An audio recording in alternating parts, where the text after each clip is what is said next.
একই দিনের মধ্যে আলু ধর্মঘট প্রত্যাহার করে নিয়েছে বাংলা প্রগতিশীল আলু ব্যবসায়ী সমিতি। পূর্ব বর্ধমানে সমিতির রাজ্য কমিটির বৈঠকের পর ওই সিদ্ধান্ত নেওয়া হয়েছে। বুধবার রাত থেকে পুনরায় হিমঘর থেকে আলু বার করা হবে। বৃহস্পতিবার সকাল থেকে বাজারে বাজারে আলু সরবরাহ স্বাভাবিক হয়ে যাবে। ভিন রাজ্যে আলু রপ্তানি নিয়ে জটিলতার জেরে সোমবার মধ্যরাত থেকে ধর্মঘট শুরু করেছিল প্রগতিশীল আলু ব্যবসায়ী সমিতি। তবে জটিলতা কাটাতে তার আগে চেষ্টা করেছিল সরকার পক্ষ।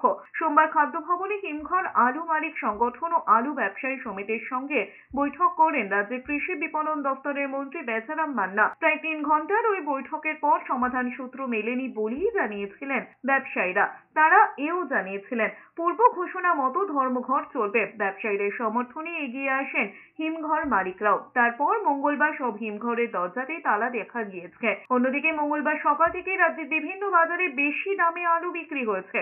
পূর্ব বর্ধমানে পুলিশ লাইন বাজার, স্টেশন বাজার, নীলপুর বাজার সব জায়গায় খোলা বাজারে জ্যোতি আলু বিক্রি হয়েছে 36 টাকা কিলো দরে। চন্দ্রমুখী আলু বিক্রি হয় কিলো প্রতি 40 টাকা। তবে মঙ্গলবার দুপুরে বিধানসভার বাইরে থেকে বেচারাম অবশ্য জানান সরকার আলুর যোগান ঠিক রাখার কাজ করছে। তিনি বলেছেন টানা বৃষ্টির জন্য নতুন আলু চাষ 15 দিন পিছিয়ে গিয়েছে। অর্থাৎ যে নতুন আলু আমরা ডিসেম্বরে 20 থেকে 25 তারিখের মধ্যে বাজারে পেতাম, এবার তা পেতে পেতে জানুয়ারি মাস হবে। তাই পুরনো আলুর উপরে ভরসা রাখতে হবে।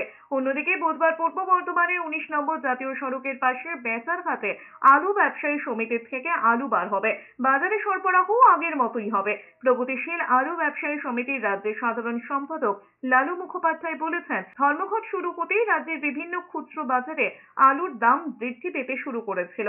এই পরিস্থিতিতে সাধারণ মানুষের সমস্যা হচ্ছিল। সে কথা চিন্তা করে ধর্মঘট প্রত্যাহার করে নেওয়া হয়েছে। আমরা মাননীয় সরকারকে বলছি যে রাস্তা বার করুন, যাতে আমাদের ব্যবসার স্বার্থটা সুরক্ষিত থাকে। এখনো আর 15-20 দিন বাদে ইউপি থেকে যে নতুন আলুটা আসবে, সেটাও তো অন্য রাজ্যের আলু, সেটাও তো এখানে আসবে।